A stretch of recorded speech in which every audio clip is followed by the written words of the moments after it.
PGBP में section 36 हमने कर ली। अब हम करेंगे जनरल डिडक्शन। इसमें वो एक्सपेंडिचर आएंगे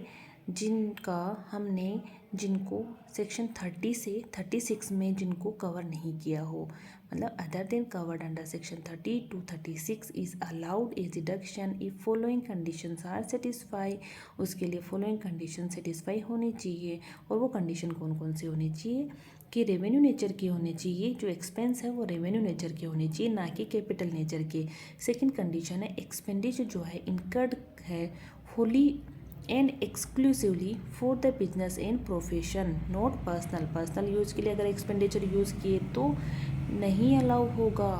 तो बिजनेस के लिए एंड प्रोफेशन के लिए यूज़ होना चाहिए होली और एक्सक्लूसिवली। फर्स्ट क्या है, रेवेन्यू नेचर का होना चाहिए।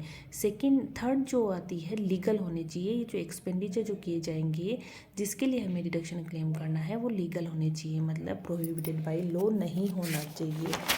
उसके बाद में अब कुछ एक्सपेंसेस हैं उनकी हम देखेंगे अलाउड होंगे नहीं अलाउ होंगे, ये हम सब देखते हैं। फर्स्ट है corporate social responsibility CSR not allowed.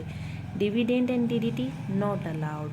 Secret commission दिया है, ब्राइब दिया हो किसी को, पेमेंट किया हो किन को, कोई गुंडे वगैरह उनको, तो नॉट अलाउड। देन एक्सपेंडिचर किया है for advertisement in the souvenir brochure pamphlets, इनके लिए publish by the political party, इनके लिए अगर एक्सपेंडिचर किया हो नॉट अलाउड, क्योंकि ये अलाउ कहाँ होगा, eligible for deduction under section 80 GGB to the companies. ये कंपनीज को अलाउ होगा 80 GGB में, डिडक्शन है अंडर चैप्टर 6A में, यहाँ पे एक्सपेंडिचर अलाउड नहीं होगा। फिर कंट्रीब्यूशन किया जाता है टू इलेक्ट्रल ट्रस्ट के लिए अदर डोनेशन, इलेक्ट्रल ट्रस्ट या other donation not allowed, but ये एलिजिबल होगा for deduction under section 80।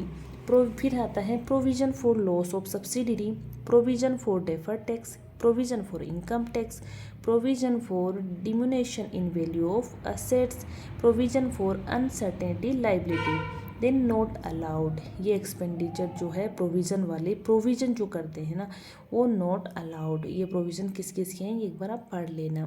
Then आता है provision based on the fair estimate and reasonable certainty as per ICDS, ये अलाउ होगा। काफ़ी टाइम बाद में अलाउड वाला ये एक आया है। प्रोविजन फॉर ग्रेचुटी अगर हुआ देन नॉट अलाउड, लेकिन अगर ये जो ग्रेचुटी हुआ अगर ये बेस्ड ऑन एक्चुअल वैल्यूएशन हुआ तो भी नहीं अलाउ होगा, लेकिन ये ग्रेचुटी जो है ये ओनली ग्रेचुटी पेड है ना तो वो अलाउ हो जाएगी, provision not allowed.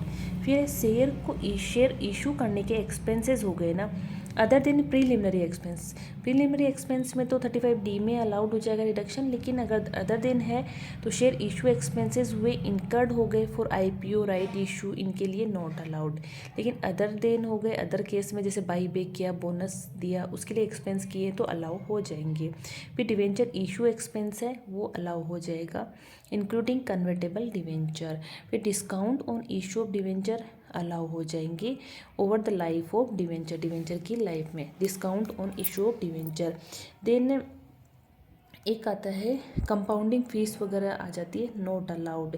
Expenditure incurred on project not related to the existing business से रिलेटेड नहीं हो एंड प्रोजेक्ट वाज अबेंडेंड हो गया हो तो देन नॉट अलाउड।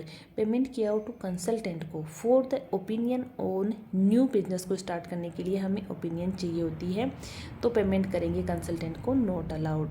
फिर एक्सपेंडिचर किया जाता है ऑन द हार्ट सर्जरी के लिए for the individual assessee, then not allowed. Commission paid to the doctor by a diagnostic centre for referring patient for the diagnosis के लिए अमाउंट पे किया जाता है डॉक्टर को, नॉट अलाउड। दिया जा रहा है बाय द फार्मास्यूटिकल कंपनी के द्वारा to the doctors, then not allowed. Free में गिफ्ट वगैरह दे रहे हैं pharmaceutical companies to the doctor, not allowed.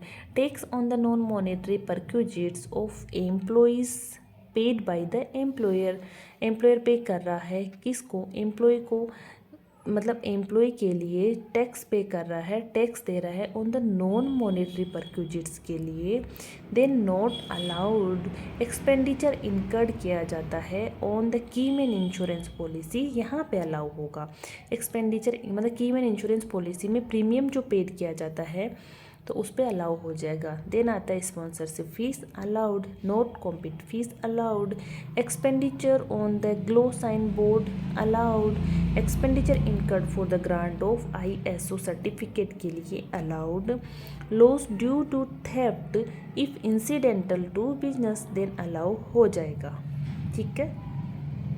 Penalties आती है for infraction, violation, breach of the law, then not allowed. अगर पेनल्टीज़ है वो पे की है, नॉट अलाउड। बट पेनल्टीज़ है for the breach of contract जो रेवेन्यू नेचर की होगी वहाँ पे अलाउ हो जाएगा ये पेनल्टी जो पे की है वो।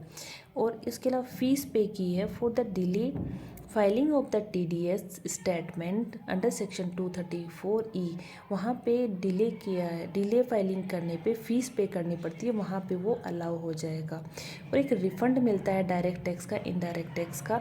अगर इनकम टैक्स का रिफ़ंड मिलेगा ना तो वो नॉन टैक्सेबल होगा, टैक्सेबल नहीं होगा इनकम टैक्स का रिफ़ंड। लेकिन GST का रिफ़ंड मिलेगा तो वो टैक्सेबल होगा। और वो कितना टैक्सेबल होगा, net of the amount refundable to the customer.